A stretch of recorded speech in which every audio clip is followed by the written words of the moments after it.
If you're tired of people walking all over you, then you need to figure out how to stop being the nice guy.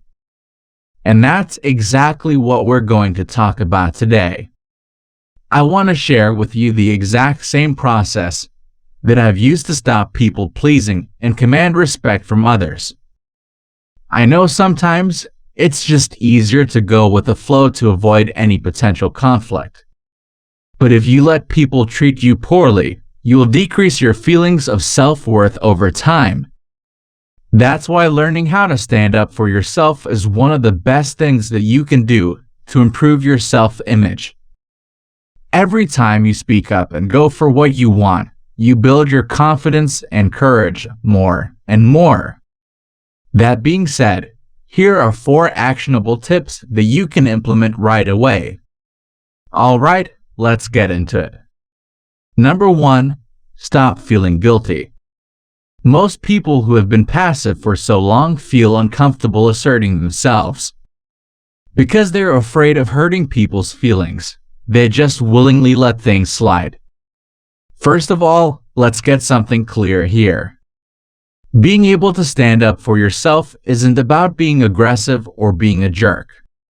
It's about asking for what you want in a manner that still respects others. That's why you have to get comfortable with the idea of it, because you're not doing anything wrong. Remind yourself that your needs are valid and you're not a horrible person for asking for what you want. You have to stop feeling guilty, especially when you know that whatever you're requesting isn't unreasonable. If you're tired of not getting what you want, start taking responsibility for yourself. Reclaim your power back and take charge of your own life. Number 2. Set your boundaries. Self-awareness is essential if you're wondering how to stop being the nice guy. You have to decide what's acceptable and not acceptable for you. That's why you have to set very clear boundaries for yourself. If you haven't already, I recommend you adopt the journaling practice.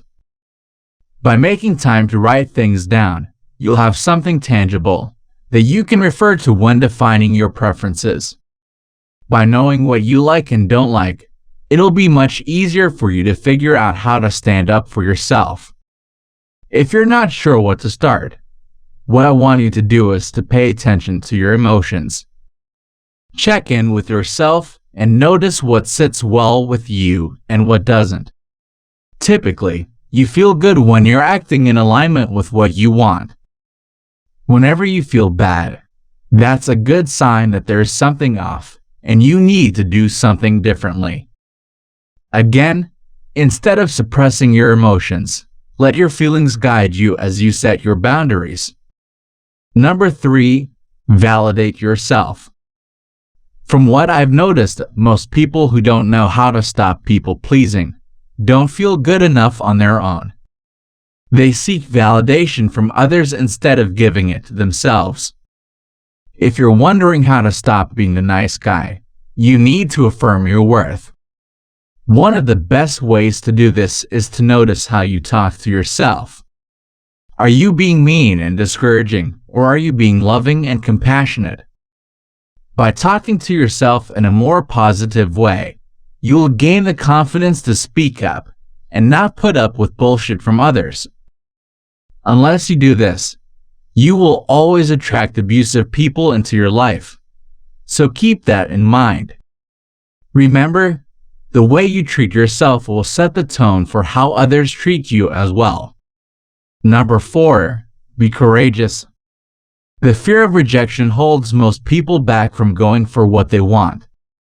If you want to know how to stop being a nice guy, you have to develop your courage. You have to say what you mean and mean what you say. Remember, people can't read your mind. If you don't speak up, how else are they supposed to know what you're thinking? To help you mitigate your fears, try to assess your situation more objectively. Figure out what the best and worst case scenarios are, and then do what you can to prepare for it. By acting in alignment with what you want, you'll raise your self-esteem and overcome the fear of being judged inevitably. That's it for today. I'll be coming up with the next part of this video very soon. With that being said, thank you for watching. Catch you in the next one.